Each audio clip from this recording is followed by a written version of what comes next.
Good evening. Welcome to the October 7th, 2025 Millis School Committee meeting. I'll start with roll call attendance. Ms. Reeves. Mr. Renner. Here. I'm here. Ms. Lynchburg. Here. Ms. Briggs. Here. And Superintendent Laney. Here as well. And Shipping Volpe, our Here. business is here as well. Thank you. So I'll read the announcement and we'll jump into it. This meeting is being recorded and can be viewed on Mondays at 7 p.m. on Comcast Channel 8 or Verizon Channel 37. All meeting videos are also posted to the Millis Public Schools website under School Committee. All videos are also available on YouTube. All school committee minutes and agendas can be found on the school committee page of the Millis Public Schools website. Persons wishing to speak during open session must sign in before the meeting starts. Comments are not to exceed 3 minutes in time. Individuals may not name students, staff, or parents. May not name students, staff, or parents. All topics for discussion must be limited to those items listed on this evening's agenda, and all comments must be directed to the chair. Committee may not respond to public comments. It shall be their decision to discuss issues at a later date, and all times are approximate. Do we have anyone signed in for public comment? No, we do not. So we will welcome our student representatives first. Come on up. Hello everyone. Hi. My name is Nicholas Roy. This is Jocelyn. I'm a new student representative, and today I'm going to be sharing with you guys a couple of things that are going on in back to school. From the October 6th to 9th, we are having a scholastic book fair in the school library where students from both middle and high school get to browse the collection and choose to purchase any items that they want. For seniors, the free application of Federal Student Aid, or FAFSA, is available. Seniors with their parents/guardians will need to complete the form in order to show the potential colleges that they might want to go to, what financial aid they might need. The first deadline is October 8th. Next week we have Spirit Week, where there will be different activities throughout the week, organized by Student Council. On Friday we'll have the pep rally and the football game also on Friday. That will lead into the homecoming dance, which will be Saturday, October 18th, from 7 to 9 p.m. in the Millis High School gym. Homecoming tickets are being sold tomorrow on for $20.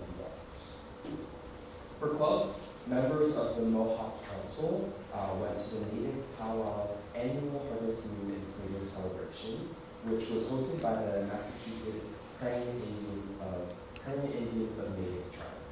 They were able to experience traditional drumming and singing along with various dances. Additionally, U.S. history classes also went on the Mohawk Trail last week in Millis to learn a bit more about the Mohawks. For sports, the girls soccer team went to CFB last week to welcome the students off the buses last week. And it was a great way to build connections between the high school and the elementary school. Additionally, the girls soccer team kindly delivered 4 boxes of donuts around Millis in order to show various people their appreciation for their culture. Our sports teams also played today, including varsity and JV girls soccer against Norwood, along with JV boys soccer against Norwood also. And that's pretty much it that I have today. Does anyone have any questions? Welcome. Next time you see Jocelyn. Thank you. And that book fair, that's why we're here today. Because we don't want to mess up the book fair over the line. Thank you very much. Thank you. And our TV representative, Ms. Gilkey. It's a fun segment for me. That's the president of the town club and the president of the grade. Well, I'm glad she went home because I saw her after school. And, well, glad she left the building. Well, yeah, we have rehearsal today, so. All She right. wasn't causing trouble, don't worry. No, well, she's working on a periodic table project in the hallway, actually. So, I can't complain. All right, from the Clyde F. Brown, the 4th grade is going on a Patriots STEM field trip on October 16th. They've also started their walking field trips to the Millis Public Library to work with Miss Rachel. She is selecting books to read that connect with the wit and wisdom themes of each module, and each fourth grade class will have the opportunity to visit 4 times during the school year. Mrs. Malloy and Mrs. Annunziato are facilitating a CFB parent caregiver program again this year. The program will run for 2 consecutive Thursday evenings in November 6th and 13th. Parent and guardians will learn language, skills, and strategies their children are learning in school, and how to apply these skills and strategies in the home setting. Space is limited, so if anyone's listening, sign up with Mrs. Malloy soon. The CFBs also held their first all-school assembly on the 26th of September, and they had the annual rock, paper, scissors contest, and our new school nurse alumna, Grace Jewett, won the coveted trophy this year. And finally, the preschool visited the Millis Fire Station on Monday, October 6th for a fire safety presentation. From the middle school, the 8th grade Spanish classes have been learning about Anthony Gaudi, and with a grant from Merit, they've been able to see larger versions of some of Gaudi's works on a hanging murals traveling art exhibit. They were also able to take a virtual tour of the home that Gaudi designed, and they've been able to sort of bring art to life. In the civics, they've wrapped up the Enlightenment area, and now they are moving into influential documents that have impacted and shaped the colonists' thinking and movement towards independence. In grade 6, they're continuing with their group myths, and they are explaining why characters act heroically. And in science, they've really been focusing on making observations and inferences and conducting experiments. In grade 7, they are working on conjugating their AR verbs in Spanish, and the immersion students are learning about travel and airport vocabulary. Getting ready for these trips in high school, I imagine. UMass students are writing their own world word problems, and these grade 7 social studies students are focusing on Central and South Asian geography. Finally, in grade 8, students are creating arguments to repurpose, this was kind of fun, the Oak Grove Park and or Tangerine Farm into a mall or a sports complex. So their new facility design only allows for a single tree. So the students have been reading Autumn Time by Anthony Lentini. So it's a short story set in the future where technology and artificial objects have replaced many aspects of life that we take for granted. So in this future world, there's only 1 tree left, and it is slated to be destroyed. And so as a culminating project, the 8th graders walked over to Tangerini's to take some photos for their fall figurative language slideshows. And while they appreciate the fact that there are significantly more than 1 tree at Tangerini's. From the high school, Nayara, the new Spanish assistant for the middle high school, has arrived and spent the last 2 days with the high school getting to know the students and the high school schedule and our routine. She plans to be a Spanish teacher when she returns back to Spain, so her hope is that this year she'll get ideas on pedagogy and travel so that she can bring all these experiences back to Spain. Millis did that one. High school from Counseling News, Nicole Knebel brought bringing a group of students to Mass Bay tomorrow to explore their cybersecurity program. And the school counselors, Riley Dunn and Elizabeth Tolley and Nicole Knebel, have been meeting with freshman classes to check in on their transition to high school. SAD and Active Minds have merged this year, and last week they went with Mr. Ingraham and our school resource officer, Shelley Manganiello, to a peer leadership breakfast hosted by the Norfolk District Attorney, where they learned about the different initiatives the Norfolk VA is putting forth, and with the help of student leaders in the district. So the students will be meeting virtually at the DA's office throughout the school year to learn more about different safety initiatives and come up with ways to promote healthy and safe decision-making in our schools. And in our social studies department, they have been working on social skills during warm-ups. So the students come in each day, there is a quote on the board, and they have to write down the quote, interpret the quote, and then they have to pair with another student to actively discuss the quote face-to-face. And so it's been a nice way to start class, but also helping the students re-engage with the fine art of conversation as we get back to real life and we are less virtual in general. And then finally, Mrs. Strecker would like us to know that they are designing and building their pinhole cameras in Engineering Your World, which is of course that we do in conjunction with the University of Texas. So they have to build the pinhole cameras. They go old school, like developing photography with chemicals and all that kind of stuff. And I will be out, for Chem Club, we are going that we will bring to Merit so that the students who are there waiting to get on the hayride can see some fun invisible ink messages from the high school students. Unfortunately, the hayride and the homecoming dance are on the same night, which is creating kind of a fun situation. So I'll be the sole bastion of the town club there, but it'll be okay. I can manage a bunch of kids. We will be fine. And Turks and Green had like its first full week of nutcracker rehearsal, so we have 180 registered participants this year. So the show's will be December 5th, 6th, and 7th. Any questions for me? Such a good swimming that. It's close. My guess is will be comparable to, so last year we had 191 when we were all in. So, and we had, I won't use numbers, because we have a sign in the auditorium. We have a full house every night. So, enjoy the rest of your meeting. Thank you so much. Great job.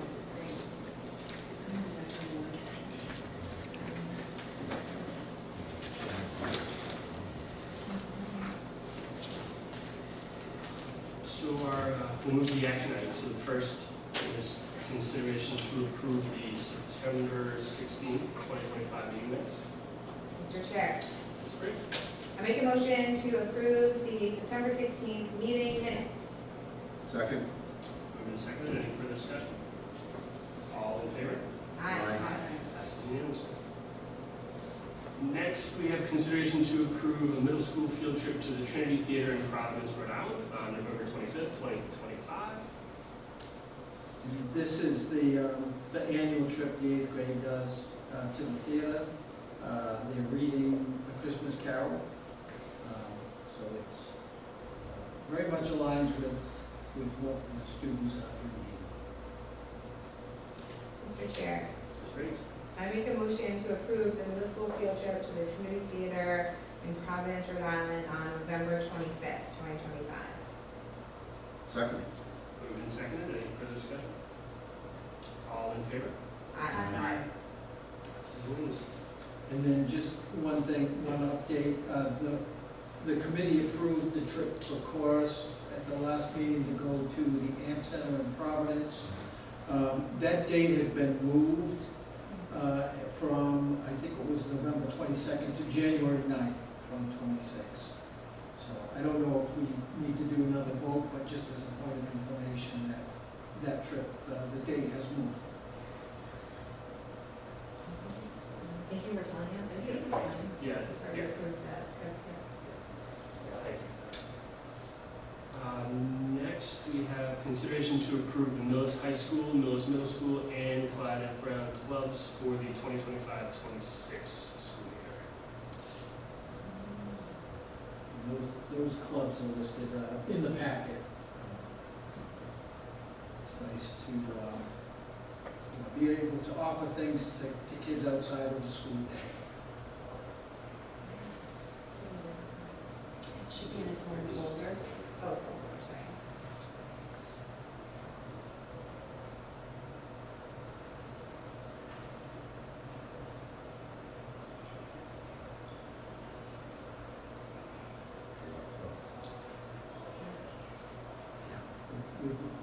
And it's creeping up in the middle school. We'd like to get more. In the elementary school, the newspaper club here at Clyde Brown is phenomenal. Oh, that's sweet. When you come here, last year was on Monday afternoon. I don't know if it's still Monday afternoons. It is, yeah. But you'd think that school was still in session, all the kids that are here doing it. It's fantastic.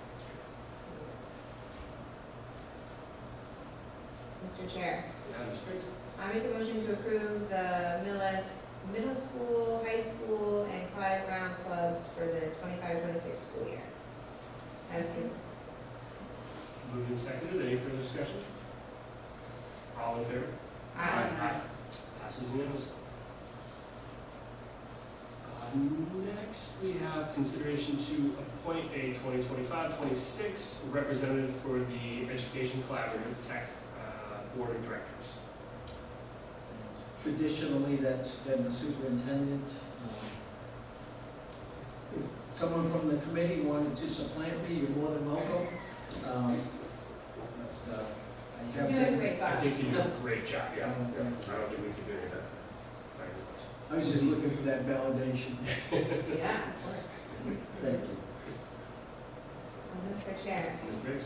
I make a motion to appoint Superintendent Mulaney as the 2025-2026 representative for the Education Cooperative Board of Directors for Millis. Second? Moving seconded, any further discussion? All in favor? Aye. Passes unanimously. Okay. On the last one, I don't know if the committee wanted to wait till after my presentation to Sure. Oh, for the strategic action. You can wait. So do you want to, I can do that now, or I can do it after the MSBA. whatever order works for you is fine. Well, since my computer's been a little funky today, maybe I'll go right into it because it's on the board. So, as you're aware, we have a strategic action plan that was approved back in 2023. The strategic action plan is in effect from 23 to 26. One thing I'd like to request of the committee is that we extend it 2 more years to 2028 to keep those focus areas, our primary focus for the next 2 years. We feel like we've made progress. There's still work to do, so that's going to be something I'd ask that the committee consider as well. And for 25, 26, just kind of centering what these goals align with. I'd like to start with our mission. We're firmly committed to developing all students as independent, lifelong learners and leaders who will contribute to a diverse and changing society. Our vision is that we empower all students to think critically, communicate effectively, work collaboratively as individuals of integrity, compassion, and respect. It's our vision.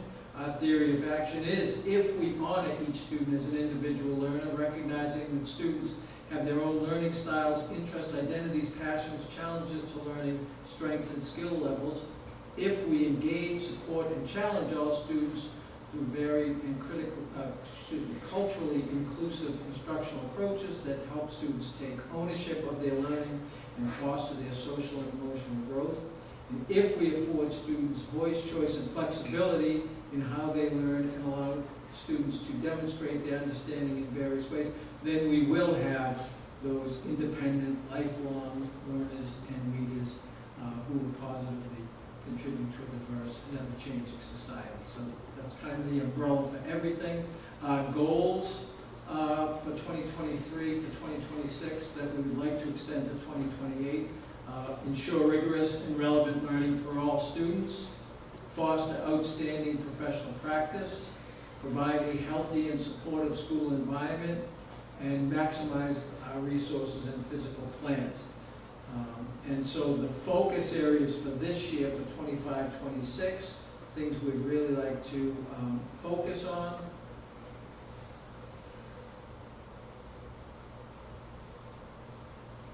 Hopefully the computer's going to work on this one. I was going too smoothly, I knew that.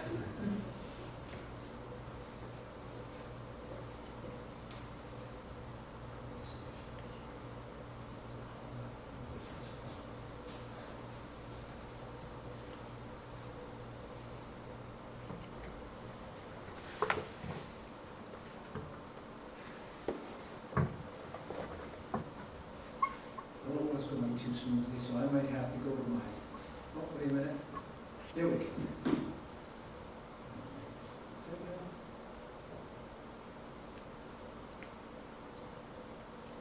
So, for the first goal, ensuring rigorous and relevant student learning, we're looking to implement rigorous curriculum for all students. You may recall the last few years we've really been focusing on literacy. Of course, we will continue to work on literacy. This year, we want to start focusing on K-8 math in particular. You may recall the last few years, another one of our action steps in this realm was aligning the high school math curriculum, 9 to 12. Now we really want to dig into our K to 8 math curriculum. We have a working group that will be looking at data, looking at where we have strengths, what gaps are showing up that the data is demonstrating to us, any weaknesses, looking at effective instructional practices, looking at our current materials, looking at areas where professional learning would be of assistance.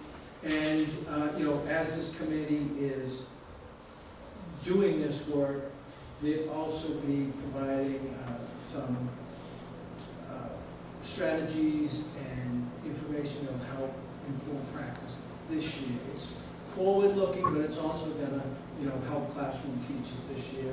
That committee has a math teacher from each grade level, plus elementary school special ed teacher, middle school special ed teacher, and we have the math instructional coach, Caleb Basile, who is kind of driving that committee, or working group. Also, to ensure rigorous learning, we're looking at aligning the vision of graduate skills from the high school and working backwards, and what does that look like at the middle and elementary school. We worked last week with professional learning community leaders on that, and so that's something we'll be looking at throughout the year. We're going to continue to look at opportunities for student choice and independent learning, as well as multiple means of demonstrating understanding. I think, Ms. Copese, as she reads some of the things that are happening at various schools, hopefully you're noting some of the various ways students are provided with agency. And we're looking for our kids to, really stretch themselves in all grade levels. It's a common, I don't want to say concern, it's a common theme in schools where we really want to focus on the gaps and things like that, and certainly we do, it's the next action step. But we also want to make sure that all students are stretching. So we'll look for opportunities to do that throughout the year. And then addressing gaps, we want to use the data we have provided to us from a variety of sources, really look at that data and see, if gaps exist, what particular areas those gaps seem to be most common in, and address those. One of the things we'd really like to focus on this year is, Clyde Brown has its data, Millis Middle has this data, and the high school has its data. We'd like to have more of a vertically articulated understanding of what's happening in each school, so more collaboration on that. And we're looking to expand opportunities for inclusion strategies within the general ed classrooms. And this year, we were fortunate enough to have the continuation of the SOA evidence-based practices grant, which focused on teen teaching and inclusion. Interventions, we want to continue to use our student assistant teams at the schools to identify those students who are in need of intervention and give those kids targeted and timely interventions to help them get to grade level. And we want to continue to look for grant professional development and programs that support tiered systems of support. Assessment, we want to look for more examples where we can use authentic feedback for students. We want to provide learning objectives that are explicit and timely, so that with timely feedback, so that kids know and can articulate what they're doing in a particular classroom.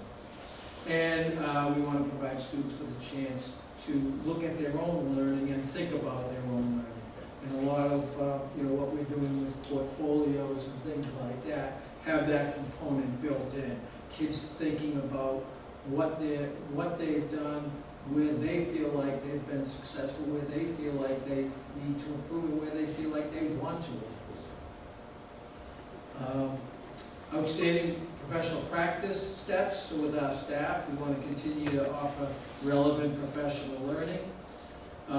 We want to continue to look to have teachers get feedback from administrators. We want to be in classrooms as much as possible, and not just be in there, but also offer timely feedback that teachers can take action on. We're also continuing to do paired walkthroughs as administrators. They're not evaluative. It's done with the idea of calibrating among administrators what we're seeing, what is happening in the classrooms with respect to agency, with respect to students understanding the objective of the lesson, and what we're seeing with respect to real-world connections.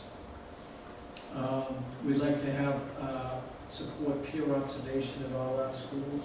I think teachers visiting classrooms of other teachers in non-evaluative, non-judgmental ways is a win-win for both the observer and the classroom teacher. So we're putting some structures in place to allow that to happen. And another powerful thing we can do for our staff is give them time to share student work. It's not expensive, but it's very powerful. Teachers sitting down with student work and commenting on what they notice and calibrating what we're thinking amounts to grade level work. And then instruction rooted in evidence-based practices. I mentioned the SOA grant continuation, so we'll be able to continue to have professional learning at the elementary level in that inclusion and team teaching. And again, we want to utilize leadership team meeting time at the district level to focus on instructional leadership and analyzing teaching, supporting teaching. And having teachers look at data. So again, the paired walkthroughs, we're looking at engagement and articulating the objective of the lesson, real-world connections. Every time we do a paired walkthrough, we just we have a form, we make a note. Did we see engagement? Did we see, were kids able to articulate what the objective of the lesson was? And did we see real-world connection? And these are only 5-minute, 10-minute walkthroughs, so we don't expect to see all three things in every classroom visit. Sometimes we have, sometimes we haven't. But that gives, we'll collect that data and then be able to say, well, in 50 visits, we saw real-world engagement 40% of the time, things like that. So that data will help us, help teachers think about their practice, using diagnostic assessments we have to inform our instruction and curricular decision, and looking at developing a data dashboard that provides access to multiple sources of data in a user-friendly environment. And we're working with open architects who have created a dashboard that looks like it has some great potential. It has all the MCAS data and all that, but this year you're able to load in your M-class data, your STAR data. So we're working with them on creating that dashboard for Millis. That would be very helpful. Does it communicate with is there an interface where it's able to get anything out of I don't think so. We have a webinar coming up. It's more of, it has all our MCAS and access already, so we'd have to send them like a CSV file with with star reading and things like that. And then healthy and supportive school environment, the action steps, working with police and fire to ensure our safety protocols are maintained at each school. We have, this Friday, we have an all-day professional development day, and the morning portion of that day is the Millis police coming in and working with our staff, all our staff, bus drivers, cafeteria workers, teachers, paras, on safety protocols in both buildings. We'll be in both buildings because even if someone teaches primarily in the middle school, they might find themselves over in this school someday when there's, you know, some kind of safety procedure that we have to have. So, and the police and fire in this town, as you all know, are fantastic about being up to date on protocols, being on the leading edge of safety protocols, and working in partnership with the schools. So we're very fortunate.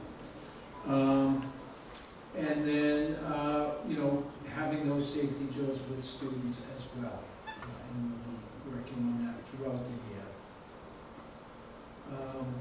And then, you know, providing a sense of belonging to students. We always say, Millis, the thing that we can do better than just about any school district in the state is personalized learning, because we know our students so well. And knowing our students so well creates that sense of belonging. So we want to continue that through our walkthroughs and through our evaluation process, providing feedback on culturally responsive practices in classrooms, supporting clubs and activities that celebrate the diversity of our students and our society. And then looking at the data to identify kids who may not be connected, and how can we bring those kids in, how can we connect those kids, how can we engage those kids. And then work with our families in a way that makes them feel welcome. As you're aware, we've had a lot of newcomers to the schools over the past few years, and we want to make sure that when they come to us, they feel welcome, they feel heard, they feel like they're sending their child to a place that really values their child and is going to provide that student with the best possible education. And then physical and emotional health. We want to continue to give our kids more of a chance for physical activity. The cell phone policy at the high school, we believe, is a big step towards you know, social and emotional health. And again, overall, big picture, it's gone pretty well. It's not perfect, but it's gone pretty well, and it's interesting to see the effects that you really, you know, when you think of cell phones, you think in the classroom and all, but it's also nice to see in the hallways, fewer, you know, kids used to walk down the hall and be on the phones. Now you see kids talking to each other as they're walking down the hall. So that's been something very positive for the social emotional health at the high school, and SEL supports at all our schools, of course. And then the physical plant, you know, looking to create a budget that supports our students and our facilities, and provide adequate staffing, you know, a lot of the budget pieces, and look for efficiencies, and, you know, we have some new staff in the area of budget development. Ms. Volpe is starting as a school business official, so providing Shalene with that training to help as we get ready for the budget season. And Shelley, we can't wait, right? Absolutely. We can't wait for the budget season, but it's, you know, so we've been getting a lot of support on that. And work with MASC to review our district policy was at the last meeting. And then provide physical environment that supports our students, maintaining clean buildings and facilities, and, you know, developing schedules that provide appropriate spaces for all learning activities. Sometimes this can be a challenge, actually in both buildings. This building is getting, you know, crowded as well. And we did our tour earlier. You might have seen some of the, I don't even know, partitions that were up there in the library. And so, you know, we've had to do some shifting around just to make sure that we have adequate spaces and appropriate spaces when kids are doing quiet work and so on and so forth. So we'll continue to look at ways to make sure that that's happening. And of course, we're looking at the MSBA process for the middle high school process. Is a large part of our strategy this year. So those are the action steps. And then my particular goals for the year as superintendent. The district improvement goals are those priorities I just shared with you. My student learning goal is the math instruction. Again, we've been focusing on literacy. Now we want to really take a deep dive into math.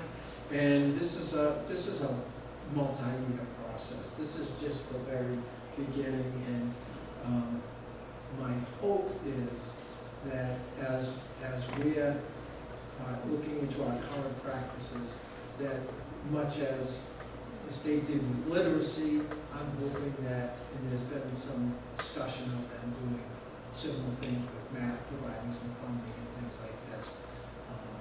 So, you know, that's a hope. It's certainly not a guarantee in this environment, but, you know, my student learning goal is for our students to, you know, by focusing on the math this year, you know, the hope is that we'll see some slight gains this year, even though it is not a whole curriculum change or anything like that. It's just kind of an emphasis and focus on that. And then my professional practice goal is an extension of my goal last year, the AI applications for pre-K to 12 education, looking at the best practices, looking at the ethical consideration, providing staff with training, providing families with information and resources on AI. So those are my goals and priorities and strategic planning priorities for 25-26. Thank you. Thank you very much.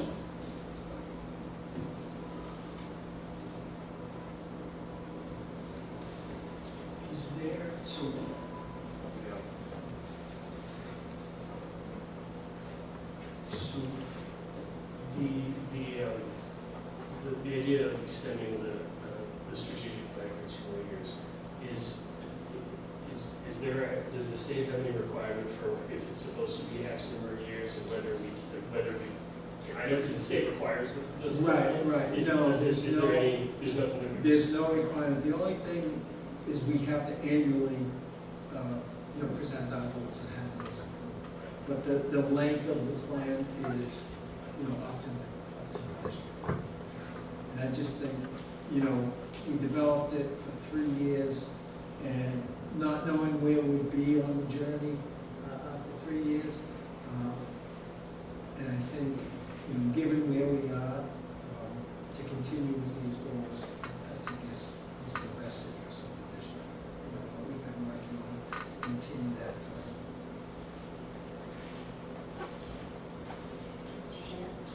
Mr. Chair, I made a motion to extend the Millis Public Schools strategic plan for 2 years and in 2028. discussion, yeah. Discussion. Yeah, so I'm not really sure what's appropriate. So Sean, can you help me? I just have a question about the previous document, but again, like I want to make sure that it seems like this draft is pretty final. So I'm not really sure. Any discussion is Any okay. feedback, if you have Absolutely. changes, you can make that now. So meaning this isn't the final draft for approval? But it's presented to us, and we can discuss it at any aspect of it. Changes Right? and, We can make changes, we can, yeah, all kinds of stuff. So yeah, anything that you, yeah, please. So my question is about 3.2. Mhm. And as I read over the statements, I am left with questions about specificity, and I think it lacks specificity. I'm not sure how you recognize diverse backgrounds of all learners, and I'd like to know more about how Millis intends to do that, specifically with the last bullet in this section. So, The last bullet of the section regards communication with families, okay, and I'm not able to envision that. okay. I'm not informed enough by this document to really get a picture in my mind about how we're gonna recognize diverse backgrounds of all learners and include their family in the communication. To me, Right, that's so, like, so I I can don't give you a understand. couple, yeah, I can give you some Okay. examples. So when we were doing our tour, when we were just in the Clyde Brown hallway, just all the flags of representing the countries that the various students are from. Things like that, things in classrooms with classroom materials that, represent the diversity, not just of the kids in the classroom, but of our society, having books in classroom libraries and things like that. And then for the families, this would include having translations for families. When families come in, when new families come in, we have people who can translate for them if they need a translation. We have, when items go home, there's something, it's user friendly, and supporting those families when they come in to register. So it's items like that. So is it possible to have any of those examples included in the language here? So this is kind of like the overarching goals, and then when we get to the next meeting has the individual school improvement plan, so it's drilled down more by school in those. Okay. So in the next meeting, at what point will we be able to evaluate the success of these goals? So what happens is, at midpoint of the year, February, March, I present again and saying where we are and some of the things we've accomplished in these areas, so that's kind of like the checkpoint. Yeah, I look forward to that. Thanks.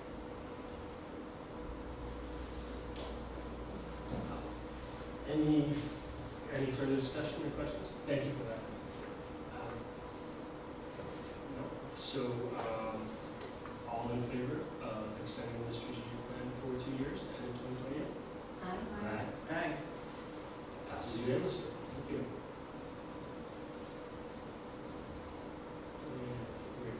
And then the goal, Oh, yeah. the goals, the committee can vote on the superintendent's goals, the student learning goal, the professional practice goal, and the district improvement goal. Mr. Chair, Ms. Briggs? I make a motion to approve the superintendent's goals, the district goals, the professional practice goals, and the student learning goals as presented for 2025-26. Second. Moved and seconded. Further discussion? All in favor? Aye. Aye. Passes unanimously. Thank you.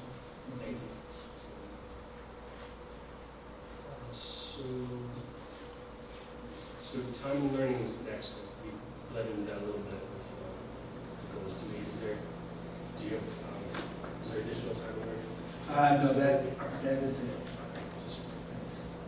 So then next we have the chair report, and I will happily hand off to our MSBA reps, our school building committee reps, for for a report on how that's going.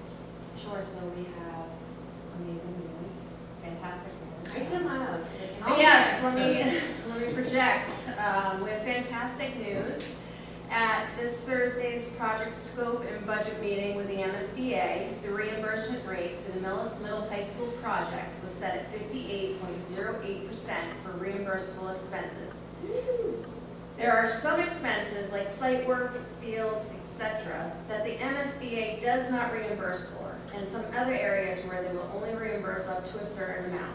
The Millis project has minimal components beyond the scope or above the limits set for MIAA reimbursement, far fewer than most MSBA projects, so the effective rate has been established at 54.56%. For context, the CFB project had a 57.27% reimbursement and an effective reimbursement rate slightly below 50%. In the case of multi-million-dollar projects, percentage points means millions of dollars, so we are thrilled that the effective rate is so high.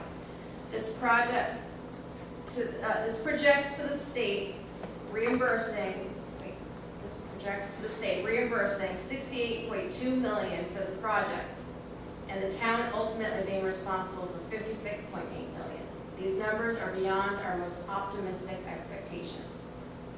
The next community forum will be virtual on October 14th from 7 to 9 p.m.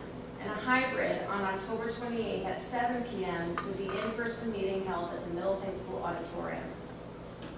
So that's fantastic news. That's fantastic. And it's the school building committee, the town, the architects, the project managers, all of them have worked so hard to get it to where the MSBA would look at it and say, you guys have really tried to make it as, you know, we're not trying to do anything huge here at all. We are trying to take care of the school building while also recognizing that residents can't have a brand new building. But this plan and what everybody's worked on has really just done a fantastic job. This rate is unbelievable. The fact that, and I don't want to go to the numbers that were being talked about early on in the process, but the fact that we're projected to be responsible for $56.8 million is the projected town's portion of that, which is, I mean, it's fantastic. It's fantastic. Yeah, the state is picking up 68.2 million, so more than half of the money the state is paying for us to renovate and build part of a new section. Like, everyone is very thoughtful about what it is that we need in our town, what the residents are willing to afford, and I think it's just like been a really good community building experience working with the people on the MSBA and the school building committee. You put in a ton of time doing it, which is super great, which is, thank you, which is fantastic. I mean, all of you, like, Mr. Lane, I mean, it's exciting to think about how close it is and how good the numbers look. And how little, just, if anybody is, those of you watching, right, if anybody has heard seen any of the presentations about the building, like, this is not a bunch of frills that are being put on for non-essential reasons. I mean, it's a really lean project. And still built to last 50 years. Yes. Yeah. Yes.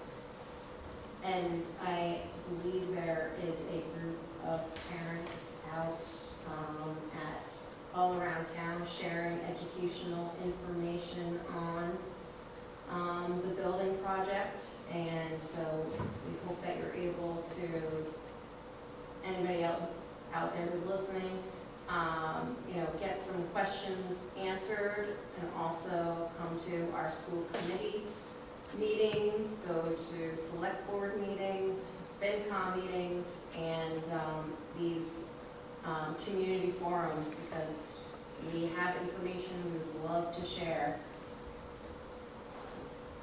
Yeah, October 14th, Zoom from 7 to 9 to learn all about it. If you haven't already. Thank you, thank you.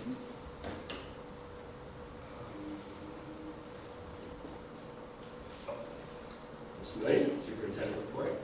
Okay, yep, so we have our October enrollments, so at Clyde Brown, we're at 597, Millis Middle, 286, Millis High School, 286, 3 students in the TIES program, 21 students out of district. So that gives us a total of 1,172 students in district, and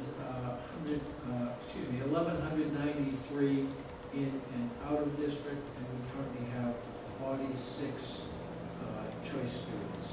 So the numbers have moved very slightly since September 1st. I think we have 3 additional students since September 1st. And just for your information, if you recall at our September meeting,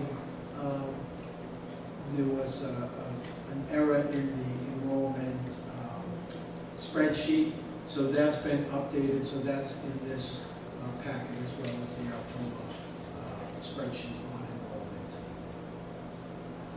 So now, as I'm looking at the numbers, is it unusual to have exactly the same number of I don't students in the believe middle that's, school I don't believe that's as ever the high happened. school? It is Yeah, with one less grade to have the same right. numbers. Right.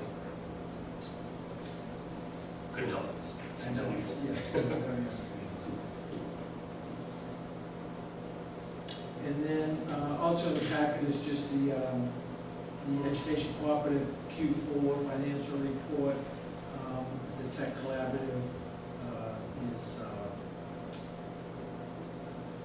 the collaboratives provide us with special education programming, professional development.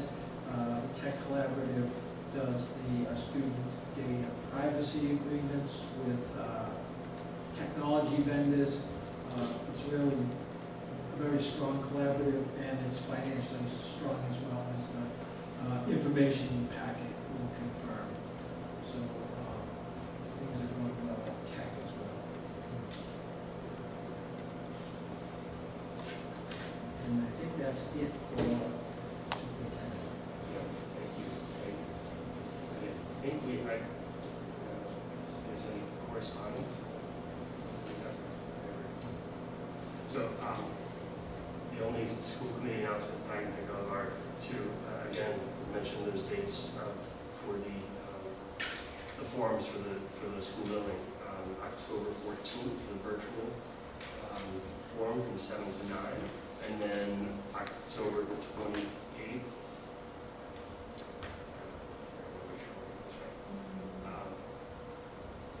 October 14th from 7 to 9 o'clock is the virtual community forum, and then a hybrid on October 28th at 7 o'clock, with the in-person meeting held at the middle high school auditorium. And then our next meeting is October 21st, back in the middle high school library. And we do not have executive session this evening, so I'll take a motion to conclude our meeting. Mr. Chair, Ms. Briggs? make a motion to adjourn. Second? Moved and seconded. This is a roll call vote. Ms. Briggs? Yes. Ms. Cantor? Yes. I am a yes. Ms. Straight Aye. And Ms. Reed? Yes. Excellent. We are dismissed, so to speak. Thank you very much. Thank you, everyone. Thank you. Thanks for the walkthrough today, Ron.